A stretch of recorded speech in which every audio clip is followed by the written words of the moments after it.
میرے ہندوستان میں تیرا اکبر بول رہا ہوں، شیشے جیسے دل کو کر کے پتھر بول رہا ہوں، میرے ہندوستان میں تیرا اکبر بول رہا ہوں۔ سنیں گے دوستو آج کی اس ویڈیو میں عمران پرتاپ علی کی ایک پیارا سا نظم۔ اس سے پہلے بہترین بات سنتے ہیں۔ اللہ سے ڈرو، تمہیں گناہوں کے باوجود بھی اللہ کی نعمت مل رہی ہے۔ چلے پہلے سنتے ہیں عمران صاحب کی نظم۔ تو آپ سے گزارش ہے ویڈیو کو لائک کیجیے اور چینل کو ضرور سبسکرائب کیجیے۔ میرے ہندوستان میں تیرا اکبر بول رہا ہوں۔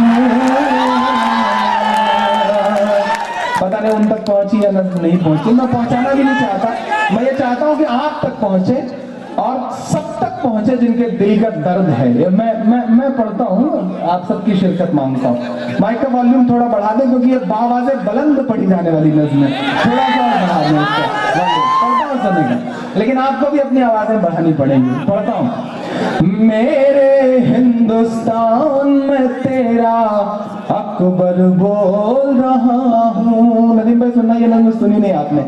میرے ہندوستان میں تیرا اکبر بول رہا ہوں، شیشے جیسے دل کو کر کے پتھر بول رہا ہوں، میرے ہندوستان میں تیرا اکبر بول رہا ہوں، میرے ہندوستان میں تیرا اکبر بول رہا ہوں، شیشے جیسے دل کو کر کے پتھر بول رہا ہوں، میرے ہندوستان میں تیرا اکبر بول رہا ہوں۔ پہلا بند پڑھتا ہے اس نظم کا، بلال بھائی سنے گا پوری نظم آپ کے نام۔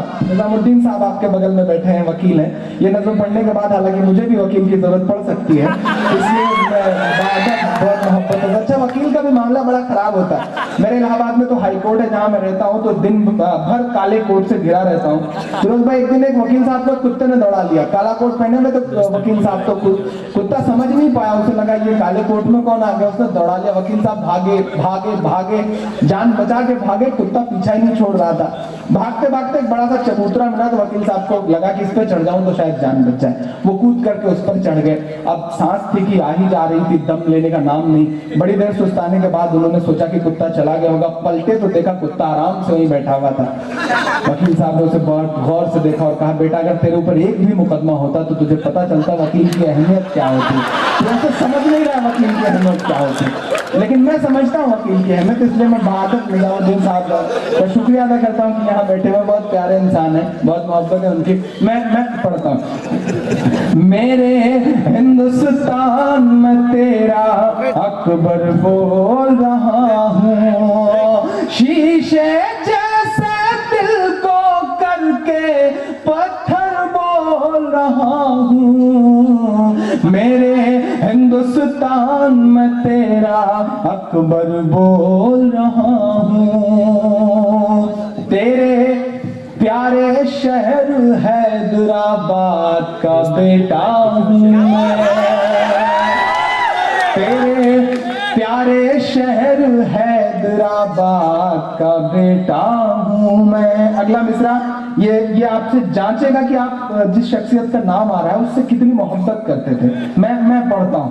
تیرے پیارے شہر حیدرآباد کا بیٹا ہوں میں، سالارے ملت جیسے فولاد کا بیٹا ہوں، سالارے ملت جیسے فولاد کا بیٹا ہوں میں۔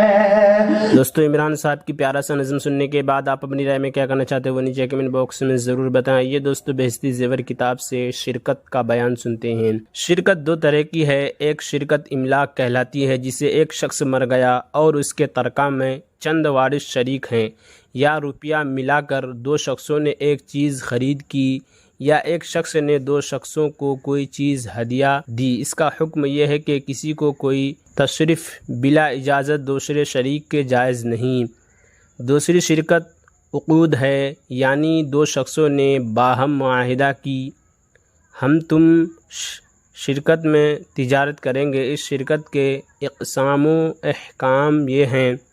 مسئلہ، ایک قسم شرکت عقود کی شرکت عنان ہے، یعنی دو شخصوں نے تھوڑا تھوڑا پیسہ باہم پہنچا کر اتفاق کیا کہ اس کا کپڑا یا غلہ یا اور کچھ خرید کر تجارت کریں۔ اس میں یہ شرط ہے کہ دونوں کا راس المال نقد ہو، خواہ روپیہ ہو یا اشرفی یا پیسے۔ سوداگر دونوں آدمی کچھ اسباب غیر نقد شامل کر کے شرکت سے تجارت کرنا چاہے، یا ایک کا راس المال نقد ہو اور دوسرے کا غیر نقد، یہ شرکت صحیح نہیں ہوگی۔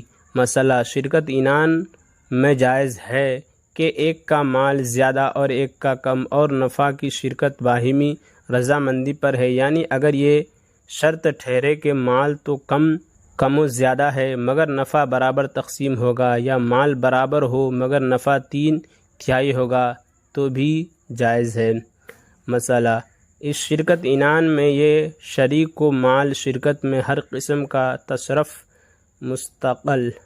متعلق تجارت کے جائز ہے، بشرطے کہ یہ خلاف معاہدہ نہ ہو، لیکن ایک شریک کا قرض دوسرے سے نہ مانگا جائے گا۔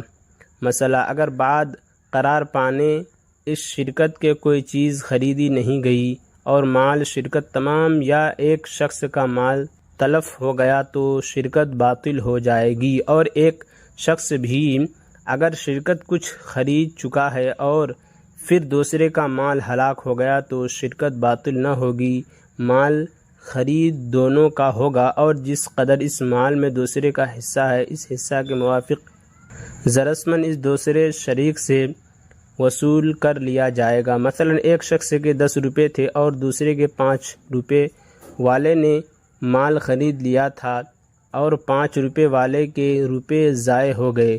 105 روپے والا اس مال میں ثلث کا شریک ہے، اور 10 روپے والا اس سے 10 روپے کا ثلث نقد وصول کر لے گا، یعنی 3 روپے 5 آنے 4 پائی، اور آئندہ یہ مال شریک پر فروخت ہوگا۔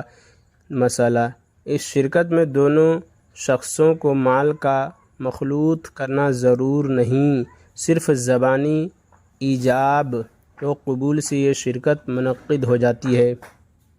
نفع نسبت سے مقرر ہونا چاہیے، یعنی آدھا آدھا یا 3/3۔ مثلا اگر یوں ٹھہرا کہ ایک شخص کو 100 روپے ملیں گے، باقی دوسرے کا، یہ جائز نہیں۔ ایک قسم شرکت کا عقود شرکت ضائع کہلاتی ہے، اور شرکت